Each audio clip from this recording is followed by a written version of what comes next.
Hey. So welcome back to another video. So good morning. How are we all doing with the social distancing, isolation and stuff?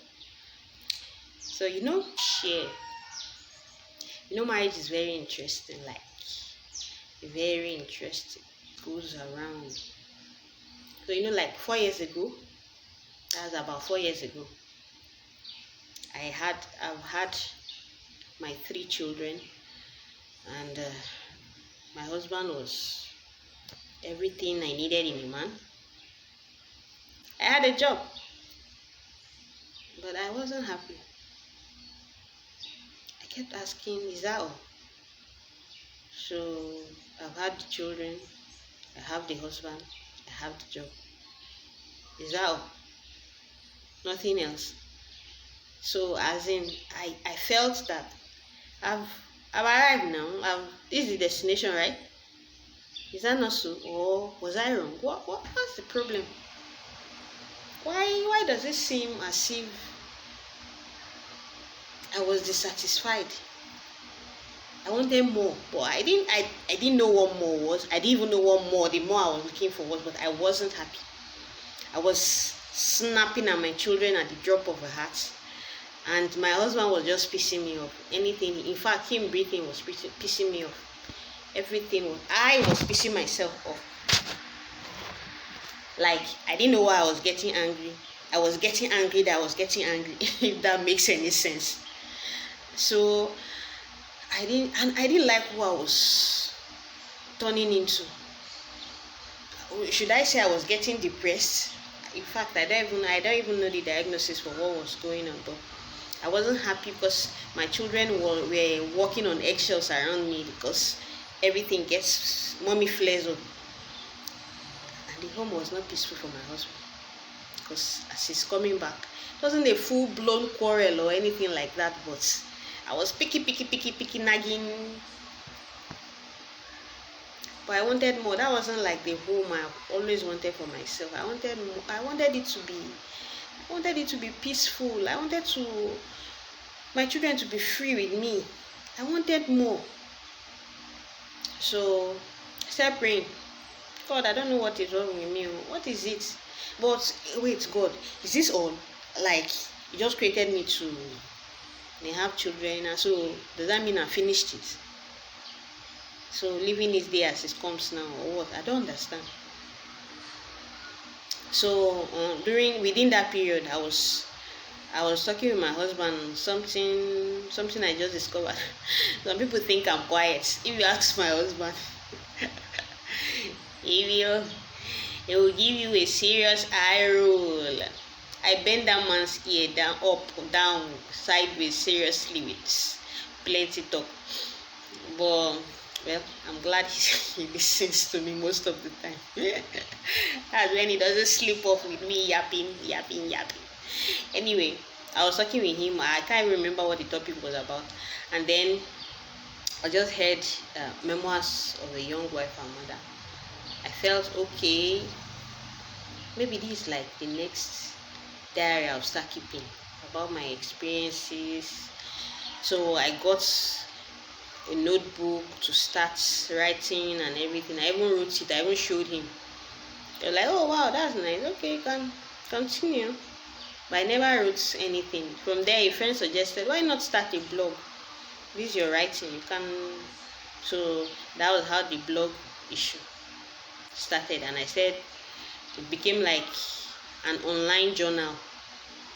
So I was just documenting my journey, my discovery, just basically anything that comes to my head on the blog.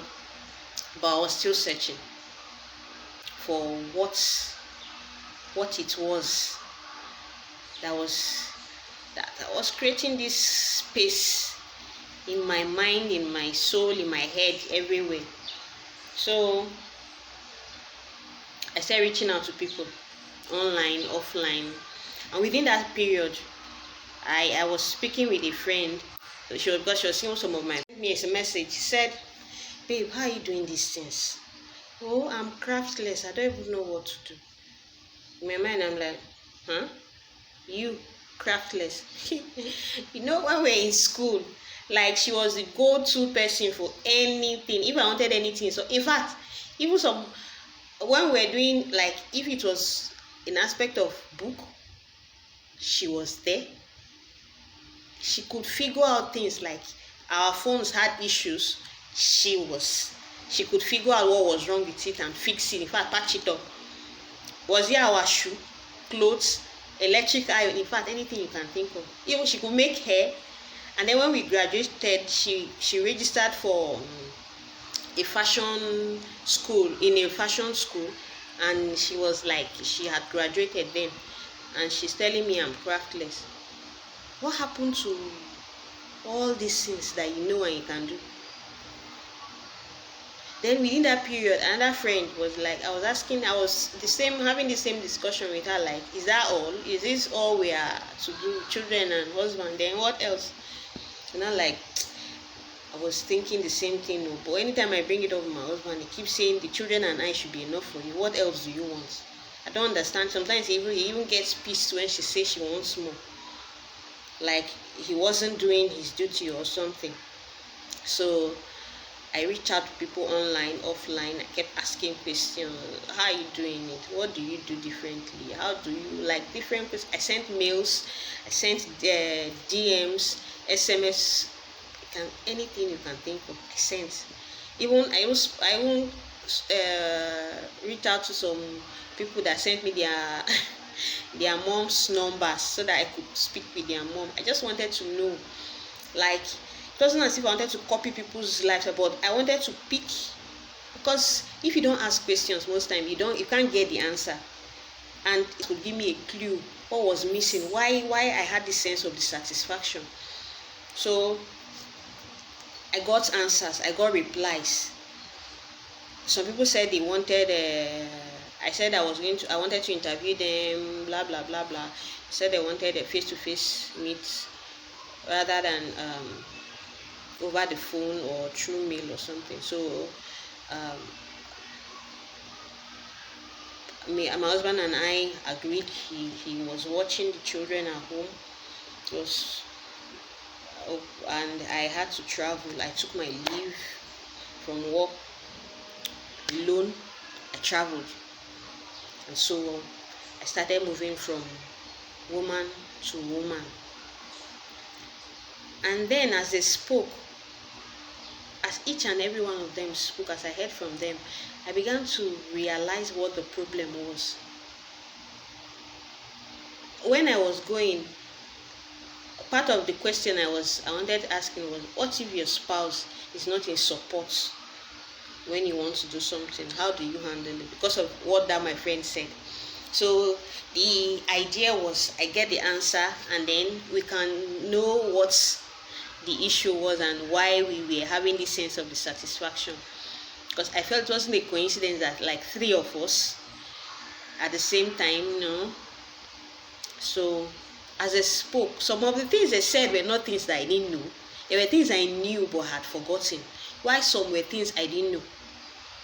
And I got to realize that as married women, in as much as the marriage is very interesting, in as much as the husband is great, it's very easy, like very, very easy to sleep and forget about yourself.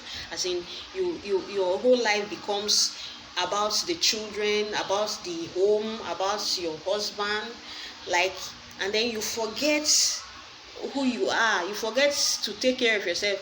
Like, you forget. I right now I don't even have an adjective to qualify, but you forget to balance things up, to integrate yourself into the family circle. It becomes like the engine of a car that is not well oiled.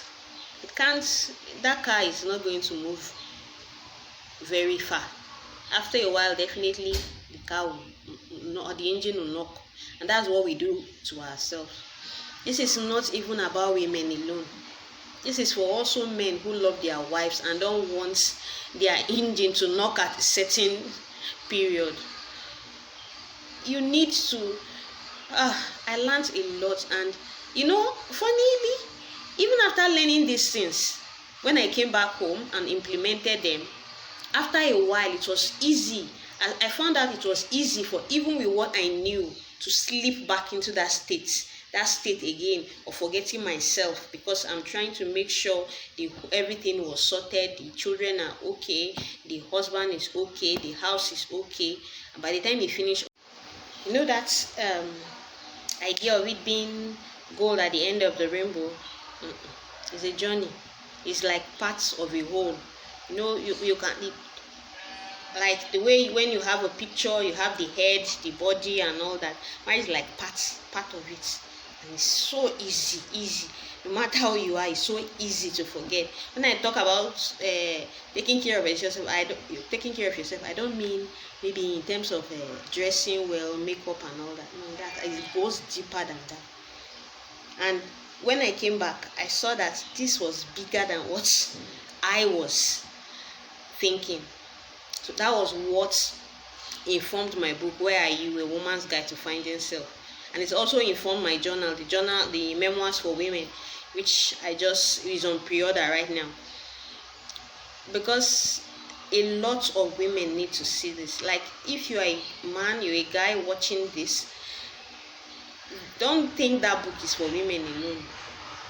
You need to encourage your wife to read, and you even need to read it for yourself, because there are gems in it that even as a man you can carry from it. So, and that was what informed my, especially this period of isolation, that everybody just sitting at home. It's so easy to start getting frustrated and start aside the boredom. If you heap on the part of where you've relegated yourself to the back, you are like a ticking time bomb if you are not careful. So that's why I am organizing a Finding Self class for women. Encourage your wife, your sister, to come and remember once again. In the class, you get my 2 books included in is a very affordable price included in the class. If you're a woman, you just got married, you are about to get married, you are married, that class is for you. I can't finish everything in one video. We need to take it one step at a time to decompress and then find ourselves again. Because believe it or not, women hold the peace to the home. Like, if you make the home a living hell, everybody, the children, the husband, they can't take it. So if you want to give your whole, you want to give your whole to the home, that class is for you. And if you want my book, if you want the book, you can also get it on Amazon, or you send me a DM, send me a mail at ufedoben@gmail.com, and I'll send an e-copy to you. So I look forward to hearing from you, and I look forward to seeing you on the other side. If you feel the class is not for you right now, but you know someone who the class is for, you can forward the flyer to the person and encourage the person to participate. And I hope to hear from you soon. And remember, women, find yourself, balance the equation. And men, encourage your wives, encourage the women in your life to find themselves, to balance the equation, so that you can have a peaceful home and you can flourish also. Because if you are coming home to a tired and frustrated and angry woman in the evening, either she goes to work or she doesn't go to work. But this is not, I was working then, it is not even about a stay-at-home mom, or as a stay-at-home mom, as a working mom, as a business mom, whichever category you fall into, this is for you. It's so easy. So I hope you learned something from this. Even though you don't register for the class, I hope you can take something from this, or the book, or the class, whichever you prefer. Stay safe, and God will see us all through, in Jesus' name. Yes to a peaceful home, yes to a peaceful marriage,